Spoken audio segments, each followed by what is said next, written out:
Yeah, so what's up, guys? I hope you're doing fine. I hope our week was very fantastic.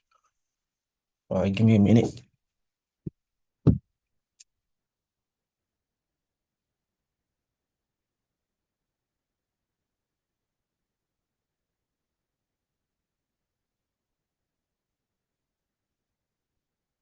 Yeah, so I hope our week was fantastic and profitable, right?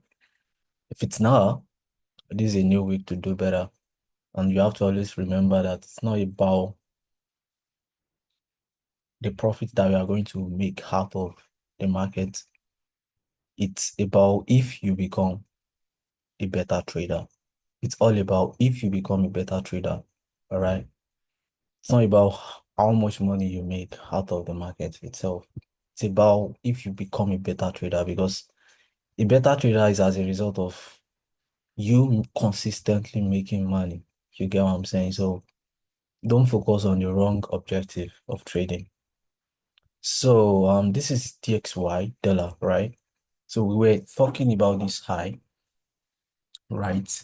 And we were talking about this high as well, the body of this candle, right? You can see that was last week. We are anticipating price to touch that so that we can reach this high. That happened, right? And I think how many pips did we have yesterday from this guy? I think we had that 270 something pips. That's very great. So basically that was very nice from Euro USD, right? So um that was that. And now this week, now our ground narrative, our regional narrative is to see price read this high, right? And do what? Give us the willingness to short, right? So we've seen price trade into that now. Price has already triggered this up close candle, right? And I like how price opened. I love it. I love it. This is giving breakaway gap and it's not an Asian high. The Asian highs formed around somewhere around there, and price has already read it out. And price traded to the middle of that gap to short from, literally, say, almost the middle, right? So this is giving a real vibe. You know, if you are trading EU, you would have, in a sense, cut this that long, right? That long would have been a very, very easy long from dollar, you know. These small longs here, you know,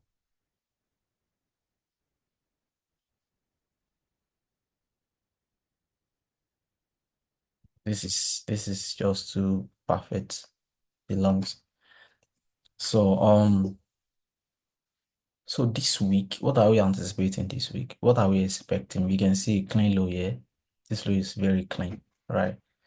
But let's go to weekly to align with our regional narrative. Now, this is a 2 years back or close to 3 years now. Yearly high. We've taken out previous year high here. This is previous year low. All right. So if we are interested to take this high out, price might, in a sense, use this high as what as breaker. This breaker is still very much valid. Don't override it yet. All right. That's not how to flow with price. You have to be, see, when it comes to price action, you don't want to ditch, you don't want to ditch anything that is flowing through your thoughts as your thought process of how you see price action. You don't want to ditch it.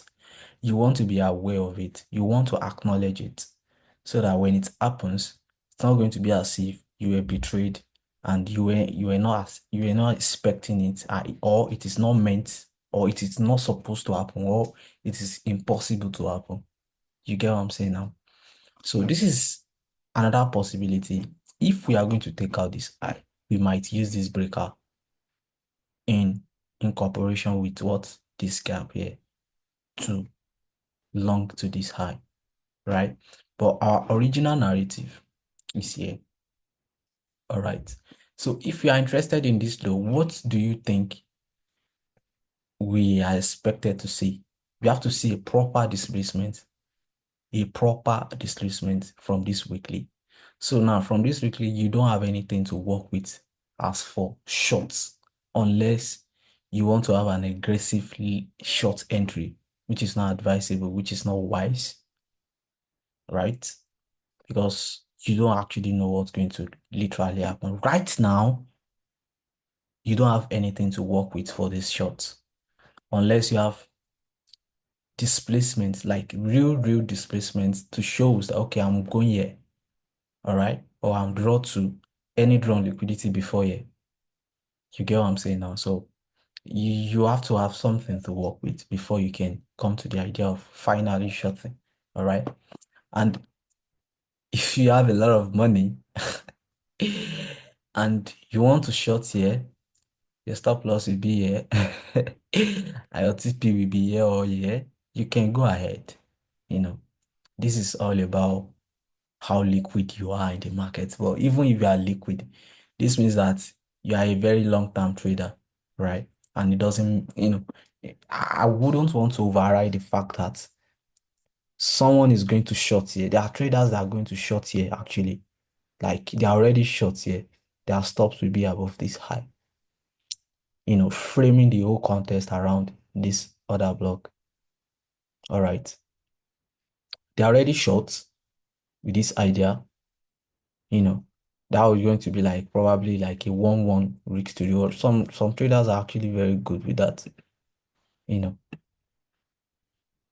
1-1 or something that will give them a very nice harasha. This is literally 1-1. You see, so this low is what close to 1-2 sha, not literally 1-2. You see. So some might already be short here, long term, like long term, all right? So as for me, I trust that lower time frame are going to work exactly how higher time frame, lower all these lower time frame are submitting to higher time frame. This is the idea. Weekly we submit to monthly. Daily we submit to daily and monthly, daily and weekly we submit to this. But originally daily is submitting to weekly. 4 hour H4, H4 daily and H4 and daily we submit to weekly. And meanwhile, H4 daily, weekly we submit to monthly. You get what I'm saying now? And this time frame itself, monthly, it has another thing that is submitting to, and in terms of order flow delivery, right? So these are all time frames are data points that shows hierarchical relationship of how delivery is supposed to happen, or how are going to happen. You get what I'm saying now? So you have to understand that hierarchical relationship and um, um, what is important in terms of a parent time frame and a subordinate time frame. You get what I'm saying? A parent time frame is like the higher time frame. Subordinates are like the lower ones. You get.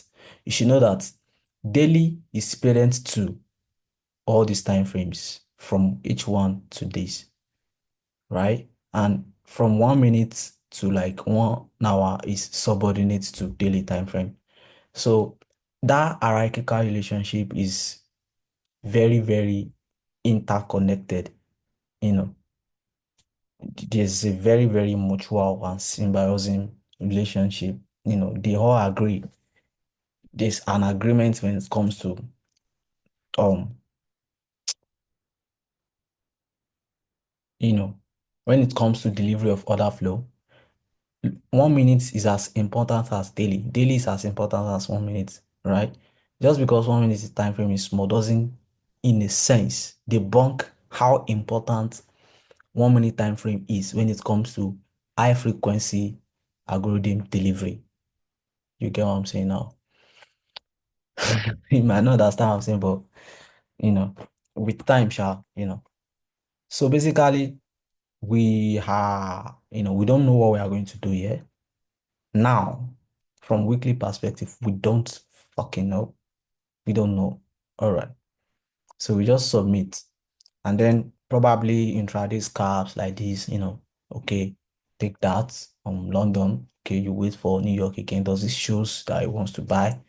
And then you can look for, this is 1 hour now since we have nothing on weekly and daily, right? Daily might not be showing a lot of things to work with, right?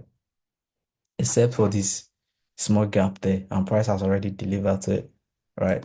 But the whole narrative is still supporting the fact that we want to see lower prices, right? If we break this low, like very well, that could be like a nice market structure break for shorts. You get what I'm saying? If we break this low, like with a very strategic move and a very nice displacement, that could be as a signature for shorts. You get what I'm saying now? So we should all be aware of that, right? So, and as for weekly, since we don't have any feasible thing showing us on weekly, we can always use H4 to track some very, very, corny and a very, very not very showing draw on liquidity that we actually, in a sense, reflect the intent of weekly draw on liquidity, right? And we can use H1 to do that for daily as well. So you can see the interrelationship and interconnectedness that I'm trying to point out when it comes to parent time frame and subordinate time frame here, right? There's a relationship between lower time frame and higher time frame that you have to understand. You can't just debunk lower time frame just because it's not giving you enough context in terms of direction or what price is going to do or what direction it has to take, right? So, in my opinion, there's a very, very strong relationship between the two. All right. So, yeah, you can see right here, this displacement has already showed something to work with. You can see this gap, price rejected that gap, right? So, where is like a potential draw to price? We still have that clean low, right? We still have gaps, we still have breaker to work with. You get what I'm saying? So, by the way, we call this longs to attack this high. And you can see nice long setups that provide itself to draw to the high, right? So we still have some sort of shift here already on H4. This is already showing an underlying strength that is coming for weekly, but we can't see it on weekly, all right? You can use H4 to track an underlying strength or weakness of weekly time frame or weekly order flow. You can use H1 to track the underlying strength or weakness that is coming from daily itself. So there's a relationship there that you have to understand. So we can go to daily as well. What do we have? We still have relative low here, even though this low took out the slow, but it is still quite relative in a sense. And this low as well, which is the low that H4 is showing us. All right. But daily is showing us a new thing that if we break this low in a very aggressive way, right, we might be interested in seeing what this is sell side. This is a very nice sell side liquidity. And we have several gaps rather to react to. And this bias is very steroid. It's stupid steroid, right? So I'm anticipating some sort of sell side delivery to these gaps. These prices are inefficient enough. Sellers not participating in this moves upward looks quite inefficient. All right. So the high of this candle is very important as well. Right. It's very important. So that could be like a measure of where price could make a fair price level. That okay, are we still trying to reprice higher, or he wants to go lower to attack that higher time frame sell side? So yeah, this is what I'm expecting on dollar basically. And I've given us something to get thing with, like that is going to show in a sense, show its hand that okay, I have to do this. Okay, I have to do this. The thing is, one thing you have to understand about price is that just because we are expecting this idea of shorts to this low, right, doesn't mean that there's no like let's say something might have actually changed this whole narrative of a short thing to this low, which is why I'm calling our attention to this low, to this high as a breaker that could actually, in a sense, provide us what lungs to attack this high. So be very, very aware. Don't debunk every thought of price action, every thought processing of your price action knowledge of your, that is telling you possibilities. Don't try to debunk it just because you have a valid idea that really makes sense to you in a way. And you tend to, in a sense, debunk every other idea, just because you don't really, it doesn't really make a lot of sense to you when it comes to the technical aspect of it, right? So you just have to be aware. Just be aware enough to notice all those thoughts of, because for you to generate a context of what price action is going to do, it's going to signal itself to you as thought. And you have to always be aware of that thought. And just because you have a thought of what price is going to do doesn't mean that you will stop having the thoughts of what price is going to do. That is going to, in a sense, go against what you already had. But you just have to be aware of everything. And then again, put everything on a scale of possibility, like the probability of one thing happening over another. You get what I'm saying now? The probability of one thing happening over the other. So that's what actually makes us to, in a sense, notice one thought process of price action than the other one. So that does not dictate for the fact that you have to debunk the one that doesn't make sense or that has a very low probability of happening. You still have to note it because it might actually happen. Because the fundamental rule or truth of this market is that anything in a sense can actually happen, right? So I hope that makes sense. So let's check. And as for this guy, um, yeah, this guy right here,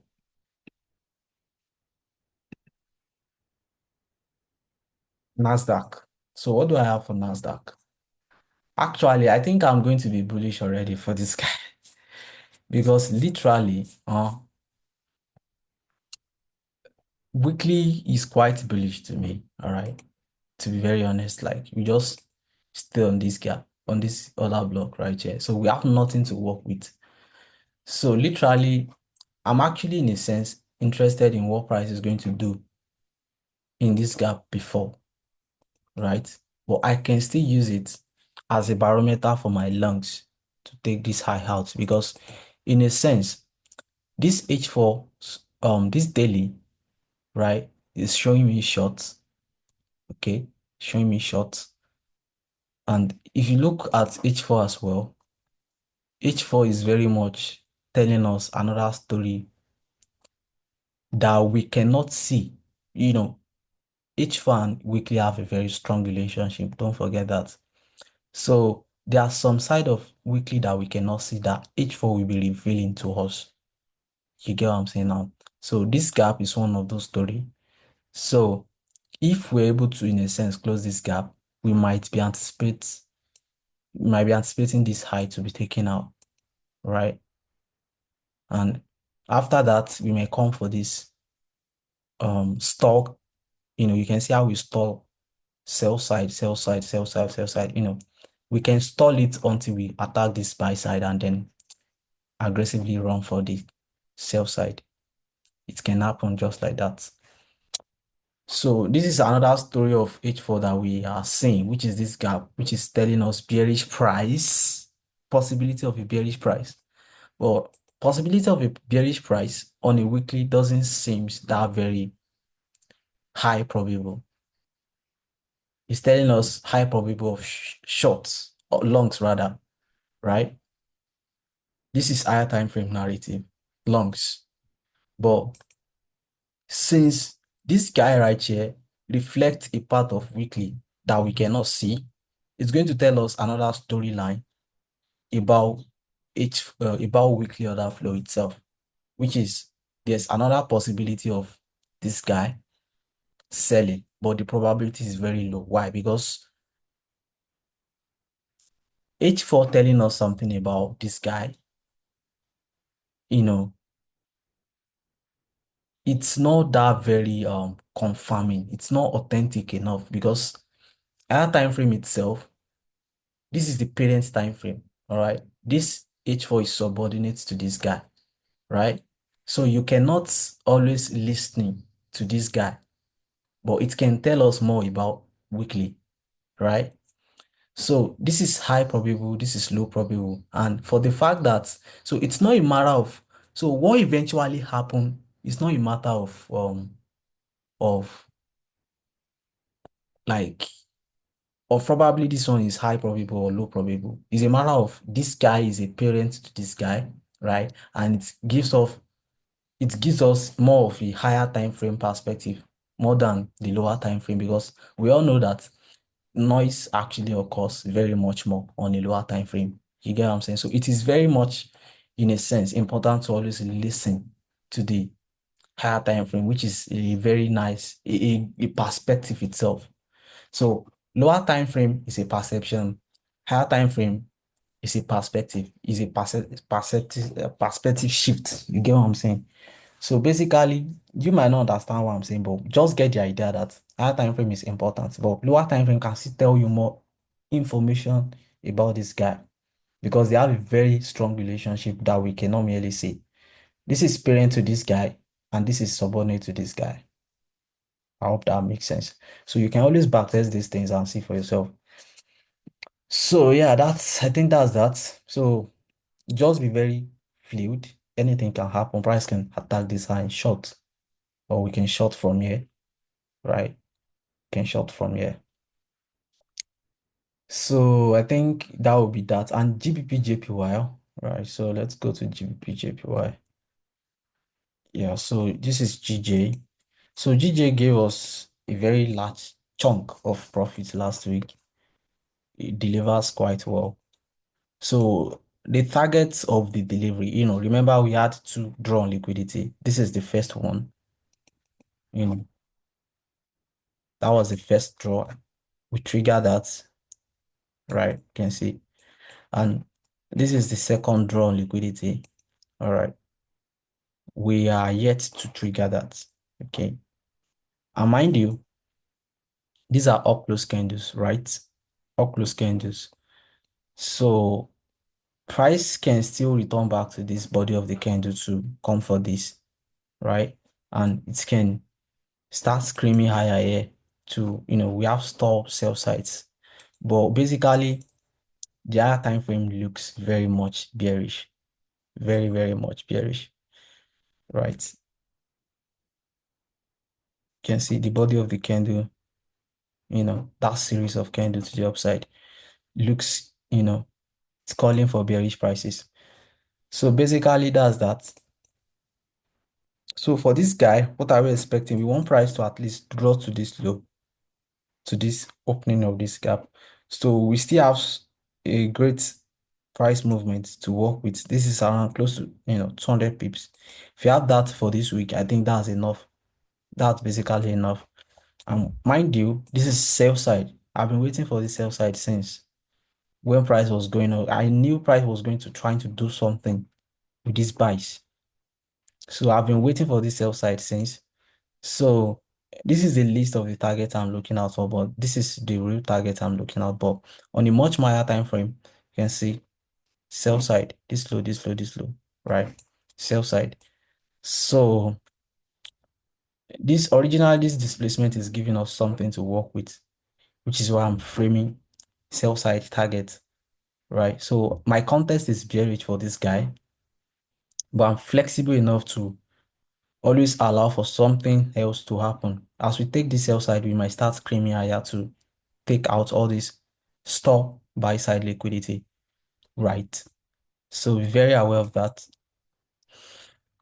So yeah, this is my expectation for this guy. All right, still bearish price, but not that. This is very low objective, very low objective. There's a balanced price range here that wasn't triggered. Price might actually come for that eventually. All right, so we should all anticipate that. You see, price didn't trigger that, so price can eventually come for that. So we should be very aware of that. So I think that's all I have for us for this guy. So as for USD card, USD card is very naughty. I mean, very, very naughty. Actually, right. This guy, I'm anticipating this guy to do some sort of initial we just took out this guy last 2 weeks. This um basically the narrative I had for this guy, right, was to trade to this gap right from here when it triggered this up close. But I took some partials out after I took out this low, right? So that was it. So I was wrong for this draw, right?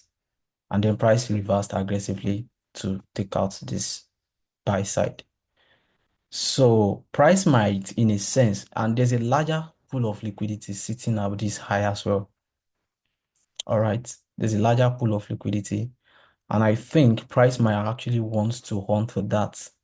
All right, but based on the narrative that we are having on dollar, we are framing what bearish price on dollar, right? Which actually, in a sense, reflects price coming to draw to this breaker, right? So price might not actually take this sell side, right? This might be a stronger hold for price to run this high, and dollar will be, in a sense, doing what? Creating sell lower low. Why this guy makes higher low, right? To run for this. So there's a what? Divergence there, right? We have SMT there, right? So price might want to, in a sense, run that high. So, but we might see bearish price to this low based on the narrative that we are framing for what? For dollar. So basically, that's that. And you can check card futures as well to see more information about USD card, and you can follow fundamentals, right? What really I will update us about that. I have a series coming in, correlation mechanics series. So I'm going to be talking about more about how we can use futures prices, which are more value prices for to really, really track what currencies are doing. You get what I'm saying now? So basically, that's that about that. I think I will stop here. So I will update us probably midweek or Saturday to give us, preview or something like that. So I will see you in the next one. Cheers, guys.